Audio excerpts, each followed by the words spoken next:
지금 이 시각 여러분들이 주목하는 뉴스 만나보겠습니다. 과외 앱을 통해 20대 또래 여성을 살해한 혐의를 받는 정유정에 대해 경찰이 살인 예비죄 2건을 추가로 송치했습니다. 정 씨가 20대 또래 여성을 살해하기 전 이미 2차례 살인을 시도한 정황이 포착된 겁니다. 정 씨는 이 같은 혐의에 대해서 부인한 걸로 알려졌습니다. 고희은 기자의 보도입니다. 지난 5월 말 과외 앱을 통해 처음 만난 20대 또래 여성을 살해하고 시신을 훼손해 낙동강변에 유기한 혐의를 받는 정유정. 이 사건으로 정 씨가 받는 혐의는 살인, 사체 손괴, 사체 유기, 절도 등 4개입니다. 그런데 최근 경찰이 정 씨에 대해 살인 예비죄 혐의 2건을 추가했습니다. 형법 255조는 살인죄를 범할 목적으로 예비 또는 음모하는 자는 10년 이하의 징역에 처한다고 살인 예비죄를 규정하고 있습니다. 정 씨가 실제 살인과 별개로 누군가를 살해하려고 시도했다는 겁니다. 경찰에 따르면 정 씨는 범행 사흘 전인 지난 5월 23일 온라인 중고거래 앱을 통해 알게 된 20대 여성 A씨를 부산 북구의 한 산책로로 유인해 살해하려다가 주변의 행인들이 지나다닌다는 등의 이유로 실행하지 못했습니다. 정 씨는 또 같은 중고거래 앱을 통해 알게 된 10대 B군을 살해하려고 채팅을 통해 유인했지만 B군이 현장에 나타나지 않아 예비에 그쳤습니다.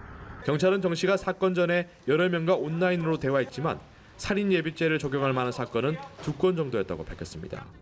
정유정을 이제 구속 만기에 따라서 검찰청에 이제 송치하고 나서 이제 우리가 여제 수사 중에 그 채팅 그 디지털 포렌식으로 인한 그 채팅 내용하고 그 자기 그동안 그 진술 내용 또 행적 같은 걸 비교해서 그 살인 예비죄가 성립한다고 판단해서 이 건 오늘 금일 송치를 했습니다.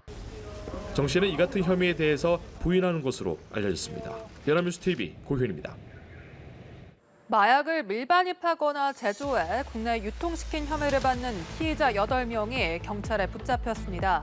이 가운데 미국 국적 남성은 가방에 약 2kg 상당의 필로폰을 숨겨 국내로 밀반입했는데요. 이들은 야산 땅 속에 마약을 숨겨놓는 등 신종 던지기 수법을 사용하기도 했습니다. 경찰은 중국 국적의 윗선 A씨에 대해 체포영장을 발부받아 인터폴 적색 수배를 요청하는 등 수사를 이어나갈 방침입니다. 문승욱 기자입니다. 가방 격벽을 칼로 뜯어내자 비닐에 쌓인 무언가가 나옵니다. 지난 7월 미국인 남성이 인천국제공항을 통해 한국으로 밀반입을 시도한 필로폰입니다.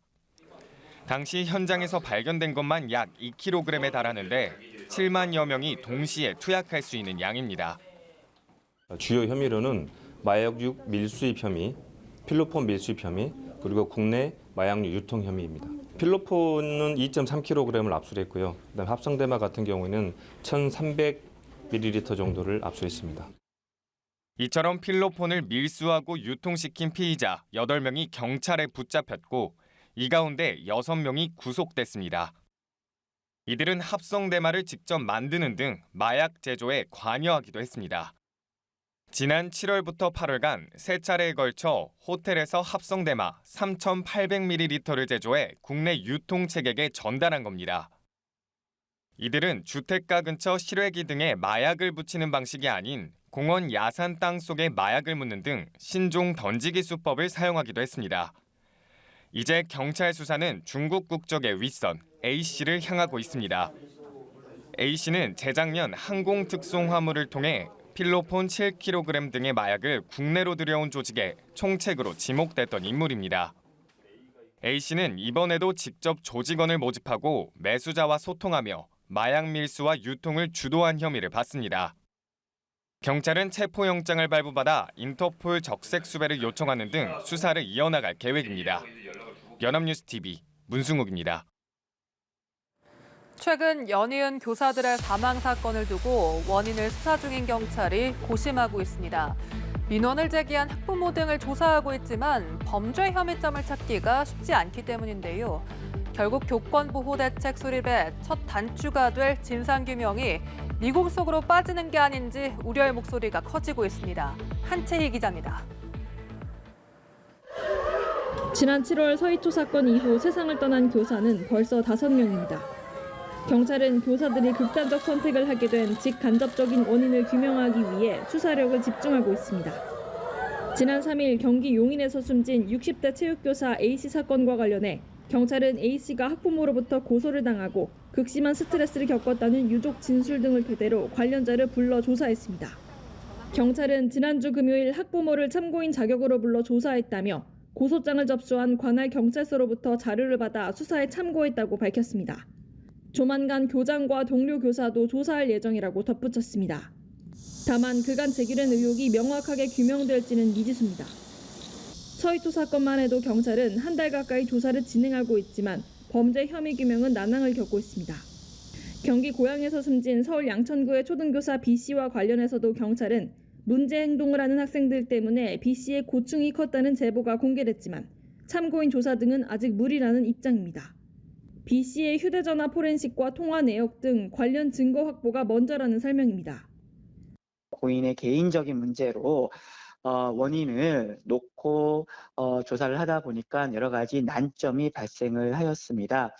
교육당국과도 철저한 협조 아래에 그 사망 교사의 원인이 무엇인지를 입체적으로 파악하는 것이 필요하다.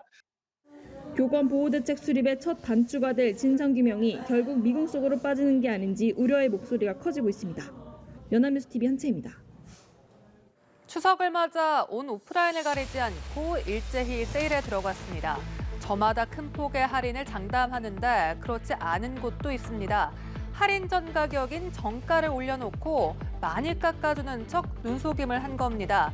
온라인 오픈마켓 특성상 할인 행사가 매일처럼 있다지만 문구처럼 이번 행사가 최고의 쇼핑 찬스는 아닌 겁니다. 서영석 기자입니다.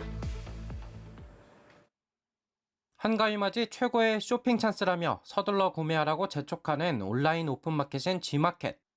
하지만 한가위 빅세일이란 이름과 다르게 실제 쿠폰을 적용해보면 빅하지는 않습니다. 삼양식품 삼양라면 20봉 할인가는 행사 전 다른 할인 행사보다 1,480원, 오뚜기 열라면 한 박스는 1,260원을 더 줘야 합니다. 진라면 한 박스는 이번 행사 전후 최종 가격은 같았는데 새 제품의 공통점은 쿠폰 적용 전 기준 가격을 행사 전보다 올렸다는 겁니다. 농심 웰치스와 안성탕면은 행사 가격이 전보다 쌌지만 정가는 2,000원 이상씩 올려 할인폭에 착시가 있습니다. 동원참치 제품도 기준 가격과 할인가 둘 모두 올랐고 신세계푸드는 꿔바로우와 치킨텐더 정가를 100원 단위로 소폭 올렸지만 할인은 오히려 큰 폭으로 줄어 6,000원, 3,000원 가까이 더 줘야 했습니다. 온라인 오픈마켓 특성상 할인 행사가 매일처럼 있다지만 문구처럼 이번 행사가 최고의 쇼핑 찬스는 아닌 겁니다.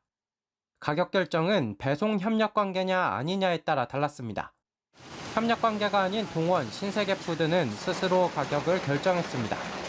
협력 관계일 경우 G마켓과 식품업체가 협의하는데 삼양식품이 협의했다고 밝힌 반면 농심, 오뚜기는 납품가만 결정할 뿐 이후 가격은 G마켓이 정한다고 설명했습니다. 오픈마켓인 G마켓도 책임이 없지 않은 겁니다. 기준 가격이라는 부분을 건드리거나 속여서 세일 폭을 높인다든지 하는 부분들은 이제 소비자를 기만하는 행위라고 볼 수 있기 때문에 모니터링 대상이 되는 것이 좀 중요할 거라고 생각합니다. G마켓은 고객의 혼란을 드려 죄송하다며 향후 할인 행사 가격 정책을 정비하고 모니터링을 고도화하겠다고 밝혔습니다. 연합뉴스TV 서영석입니다.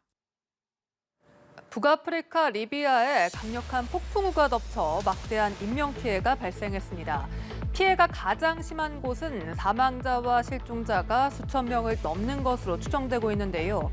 리비아는 2011년 아랍의 봄 혁명 여파로 무정부 상태가 이어지고 있습니다. 행정부는 분열되고 공공서비스는 무너져 정확한 피해 규모는 확인하기 어려운 상황입니다. 요하네스버그에서 유현민 특파원입니다. 지난주 그리스에 물폭탄을 쏟아부은 폭풍 다니엘이 지중해 상공을 휩쓸고 지나가면서 리비아 동북부 해안 지역을 강타했습니다. 항구 도시 데르나 인근의 댐 두 곳이 붕괴하면서 치명적인 홍수가 발생했습니다. في مدينة درنا فقط يتجاوز 2000 فقيد فقدناهم نترحم على أرواحهم الطاهرة وهناك كذلك في درنا لا زال آلاف المفقودين من 5 إلى 6,000 مفقود يعني هذا الرقم قابل الآن للزيادة وبشكل كبير جدا. 리비아에서 두 번째로 큰 도시인 벵가지에서도 최소 150명이 숨졌고 그 수는 250명까지 늘 수 있다고 적신월사 대표는 전했습니다. 인근 다른 지역에서도 마을 전체와 농지가 물에 잠겼습니다. 리비아 담당 유엔 인권조정관은 수십 개의 마을이 광범위한 홍수와 인프라 파괴, 인명피해 등 심각한 영향을 받았다고 밝혔습니다. 리비아는 2011년 아랍의 봄 혁명 여파로 카다피 정권이 무너진 뒤 동부를 장악한 리비아 국민군과 서부의 통합정부가 대립하는 무정부 상태가 이어지고 있습니다. 행정부는 분열되고 공공서비스는 무너져 정확한 피해 규모는 확인하기 어려운 상황입니다.